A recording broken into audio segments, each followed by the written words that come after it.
ndakauya kuAmerica 27 years ago anditi nokubva ndaita nursing, saka I have a degree in science nursing. I'm a registered nurse. Handiti saka mazuva ndaita degree rangu mai vangu ndopo vakafa in a car accident ku England. Saka mai vakandisira imba nditi baba ndokubva vaitora because baba vanga vawanza vakadzi. Babangu ndi Munhenzva chaiye Munhenzva mabhazi anoenda Cape Town. And this could have put a mnyama. Saka I don't know how much to say. I don't know what in the town as I say and this evening. Saka Zinonzi Bazero Vanga Varamba Mai. Oh my God. Varamba Mai. Saka Nukuva Watwara Amai. Zinonzi imbayo ndoirikuita kuti mabhazi ava anobheuka.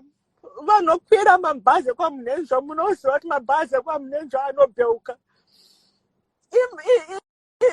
Ingozi iri mufamily ndimai vakafa. And I just don't like coming on live and just kungotaura zvemhuri.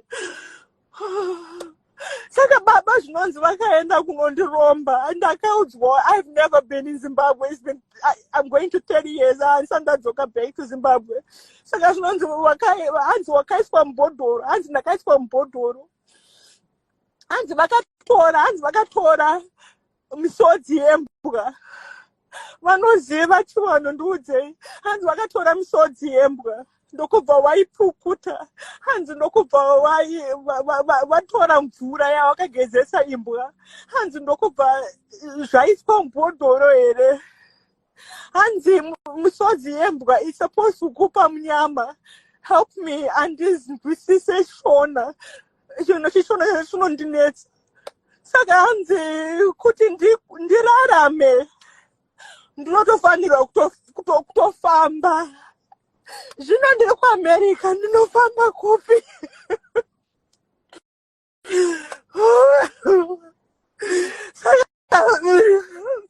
Ndakambozama maprofita vanouya vachida kundidyira mari. Saka nyama wandaita ndokungoti all the jobs I get as a registered nurse, I'm fired within 6 months. Everywhere kwandaenda handishakwanisa kuona even pekugara. Yes, ndine brothers. I have brothers. I have one in Miami, anonzi Michael Munhenzva. I have two in Kentucky, anonzi Moses Munhenzva, and then anonzi Tawanda Munhenzva. Ko apa kudictate yanzi maita sei ndarwadziwa munoziva vakuti maita sei nhasi. Saka nhasi ndakabirwa mushonga. Let's go to the zviri kunetsa. Ngatiende kune zviri kunetsa. Ndichangopuwa license as a registered nurse. Ndakabirwa mushonga. Wese mukati kuenda. Saka this nursing home yandaishanda manga musina makamera. Ndokubva mapurisa auya, FBI ndobva yauya, FDA, Food Drug Administration ndobva yauya, vese ndokubva waita kuinvestigator. It's been 13 years hapana. Andifute, ndinomwa, andifute, handibate mbaji, andiite anything. Saka kubvira muspo vakanditega. Vakanditega. What it means you're blacklisted. So what it means is even ukaenda kunotsvaga basa. Here in America we use social security numbers. Saka ukaenda kunotsvaga basa, you have to give them your social security number. Saka ipapo zvinobva zvabuda kuti ndakategwa.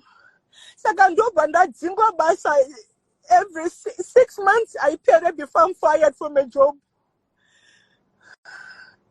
Ndikaenda kunogara ndanga ndakushaya apartments. No one wants to give me an apartment. Saka ndanga ndakugara muhotera extended stay.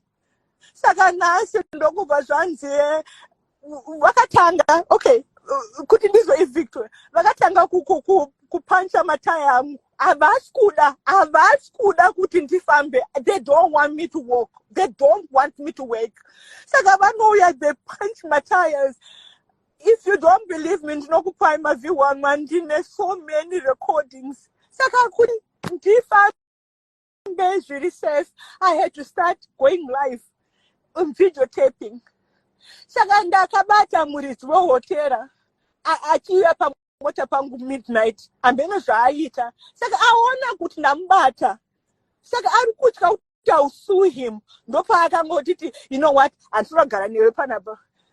Ndakamuisa video ndokurakidzai muridzi weHotaura wacho ndakamubata midnight ari pamota pangu. Ndobva angonditi handichadogara we don't want you staying here.